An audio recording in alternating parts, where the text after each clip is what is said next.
Welcome, ladies and gentlemen. Thank you so much for your great support to this channel. I don't take it for granted. Now, news is just in. On Saturday, July 13th, the national dailies reported on the fallout following President William Ruto's decision to send his cabinet and Attorney General Justin Muturi packing following weeks of protest. And as I am just displaying the writing from the Daily's Nation newspaper, it is well written. Saturday Nation 3, mystery of 6 bodies found in city slum. Then mpango wa ODM kuvuna kwa Ruto. Then on the Star, major shift as RAILA Kalonzo clash over Ruto dialogue deal. And then Ruto secret signal to MPs over RAILA. That is standard. Then we are seeing William Ruto's pictures, RAILA Ruto pictures, IG Koome, and some pictures from far behind on the photo. Therefore, they still carried on by saying, Kenyan newspapers review Ruto holds 4-hour meeting with Mount Kenya MPs, prepare for RAILA in government. I want you to mark that word. Then, lastly, MPs who attended the meeting said that Ruto claimed his deputy Rigathi Gachagua had deserted him. He said he was finding it difficult to balance between being in the State House and communicating the government agenda. He expressed his frustration at the conduct of his deputy and informed us of his intention to bring in RAILA into government. He said his deputy does not communicate government agenda and programs to the people, and that when he speaks, he only opposes the government is serving. An MP who attended the meeting said.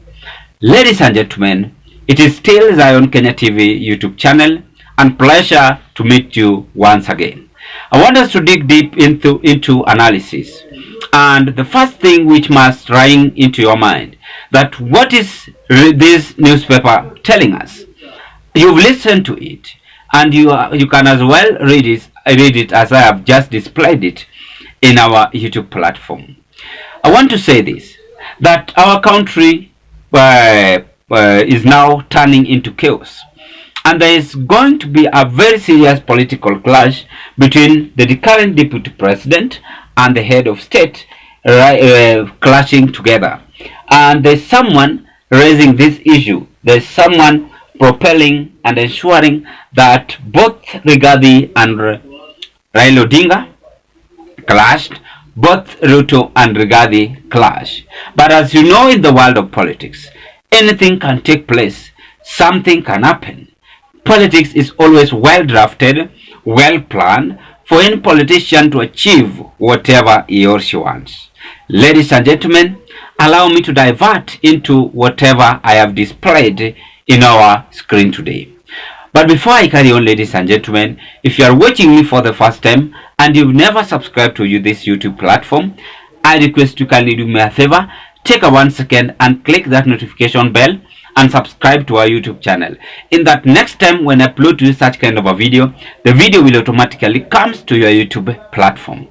And to the members, I want to appreciate you so much for your great support that you normally offer to this channel, because if it was not your support, then this channel could have not reached where it is as of now. And please do me a favor, consider to give this video a thumb of like. And lastly, it is my hope and prayer that this video of today is going to find you well wherever you are. Number 1, why do you think newspaper is clearly exposing RAILA Ruto's deal? And as you know, that newspaper is exposing RAILA Ruto's deal, that they want to get into the government, and that is what we are now seeing happening and taking place. I want to tell you this, that President Ruto is very much keen and is keen of serving Raila Odinga's political movement, and his aim is to ensure that he diluted all his opponents and silenced them. Silence them means he wants them to get into his government in order to rule peacefully. And again, Ruto is really preparing himself for 2027, and he is very ready to prepare with or without Rigathi Gachagua's present. in order to lure Raila and support him in politics. And that can happen because politics is always well drafted and well planned, and anything can happen within a twinkle of an eye. So believe me, ladies and gentlemen, that the reason why the newspaper is exposing Raila's deal is because Ruto wants to use Raila as a ladder for 2027. And I'm saying this is trending, and I'm saying this is possible. Because if Raila will not be keen, you will realize it later that President Ruto is clearly using him. So when we turn back to Rigathi Gachagwa's disagreement, which have been said by the current MP, as I have just displayed it, this is very clear that the MP is clearly exposing William Ruto and Rigathi Gachagua. So he is basically concentrating on Ruto-Rigathi Gachagua rift.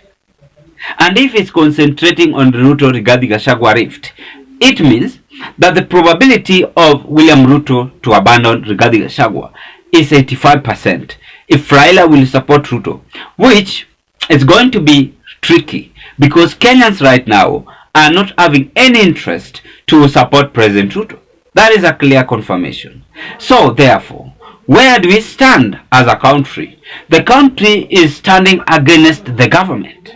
So if the country is standing against the government, it means that President Ruto must now tone down and lower himself in order to listen to these people, whether he like it or not.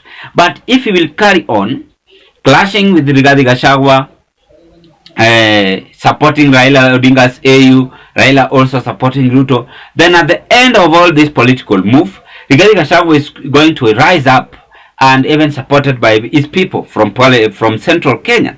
Then if Rigathi Gachagua might get someone from Nyanza region to support him, it's going to be vice versa. So Ruto is going to have a political nightmare. And that is what Ruto is not interested on. So he's very keen and luring Raila to get his people back in his government. So that is why I said the other day that Ruto have not fired these people. Ruto is very keen as the president. He wants him to retain his seat and reshuffle again the cabinet. That is 2027 after you have get into power. So after reshuffling cabinet 2027, let's give this example that John Mbali, alias Sanjo have been given the position in the government. So Ruto is going to work with them this 1 year and some months as he did to the other cabinets. After that, he's going to call all his colleagues whom he used to work with, people like Moses Kuria, people like Ndini Nyoro, and so on and so on. Then he dissolved the current one which Raila is preparing for. Then the deal is done. That is, I think, Ruto's movement, and you can as well see it. So Kenyans, this is a lesson you must learn, that if you will vote wisely, check the track record, listen to this voice, listen and understand yourself before you wake up very early in the morning to vote. IBC is well prepared, and I urge IBC to be independent. Let IBC not to be compromised with any person, any politician, in order to rescue this situation or this country. Then lastly, I want to urge my fellow leaders, and I want to urge several leaders, please listen to Kenyans, help Kenyans where you can, and again, let us take this country into the next level. If we do so, then our country is going to be on a better situation. That is what the newspaper is really indicating to us, and you have read it. You can as well repeat reading it, and that is what I had to share with you at this point. Ladies and gentlemen, allow me to end my political analysis on whatever the newspaper have said between William Ruto, Rigathi Gachagua, and Raila Odinga. As I conclude on Kalonzo Musyoka, then Raila seems going to betray Kalonzo Musyoka. I prefer Raila Odinga to endorse Kalonzo Musyoka. Endorsing Kalonzo Musyoka, it is going to be a political battle between Kalonzo Musyoka and Ruto.